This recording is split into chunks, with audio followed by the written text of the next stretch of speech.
Hi there, I'm John Bennett. This is a quick video really just to introduce you to the idea of fingerstyle and the kind of style that we like to employ when we're using these tunes that we're going to look into. Rather than, and you might already be quite familiar with the basic chords, and you may also have your own favourite strum that you do either with a plectrum, some people do, or perhaps with your first finger. We want to move away from that now and look at fingerstyle in a slightly more classical way. And what that means is that you take your instrument and you assign one finger per string. So it's going to be thumb, first finger, second finger, third finger. Like that, okay? And you should get used to that. Feel that, actually the way to do it is to place all four of those, thumb and three fingers, on top of the strings to begin with. So you can just feel the top of the strings and then pluck them. And just get used to that. And get used to the idea of, and come back again.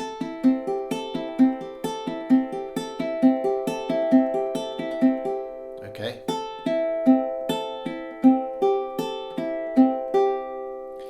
Having done that, then just take a scale. Let's say, for example, the scale of C major. Okay.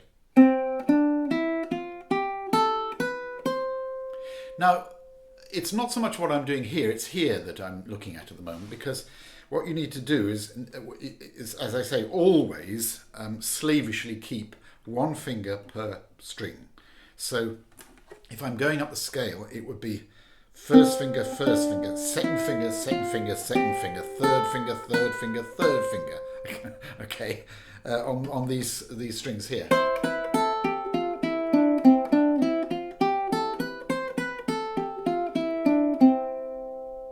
And if you needed to use that G at the bottom, then use that with your thumb. Okay.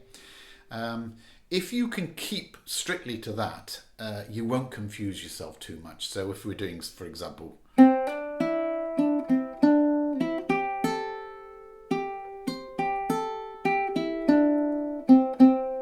the beginning of the first part of Sally Gardens, but again, notice which finger I was using here.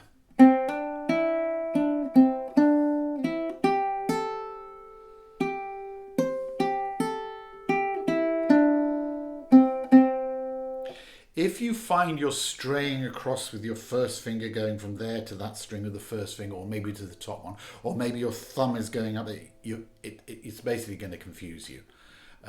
I would really try your absolute utmost to keep those fingers on, one per string, and stick to that, because the faster you go, the more confusing it is if you start crossing your fingers on different strings. Okay.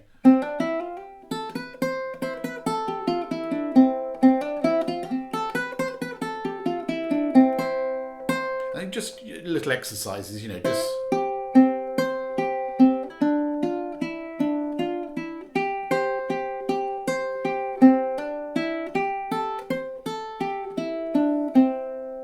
just keep going around and around until you can really, without thinking about it, apply those fingers there. The next stage is, and this is more for the strumming than anything else. See if you can pluck all four strings together. Again, it's still assigning the same fingers to the same strings, but instead of strumming, we're now doing this. I'm just plucking them all at the same time. So you can hear a chord, but you're not actually strumming it, you're plucking it. And then just try a few of your favourite chords.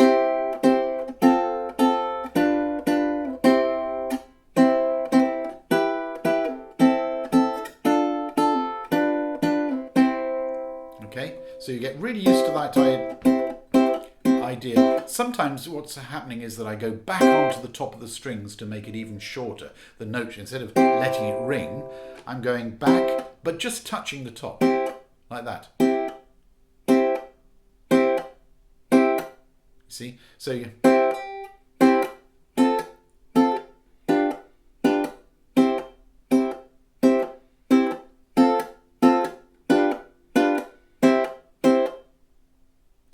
sharp chord. Okay, and finally, having done that, think of of a kind of rhythm now, doing a thumb and 3 together. So, like that. Thumb 3, thumb 3.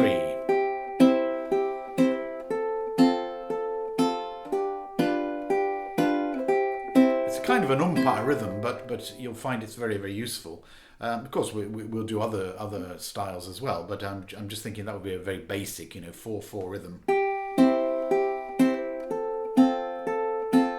And maybe also a way in which you can get used to that idea of plucking with at least 3 together, and then you could perhaps alternate it with doing something like this. There's the umpire rhythm, and then it's all together.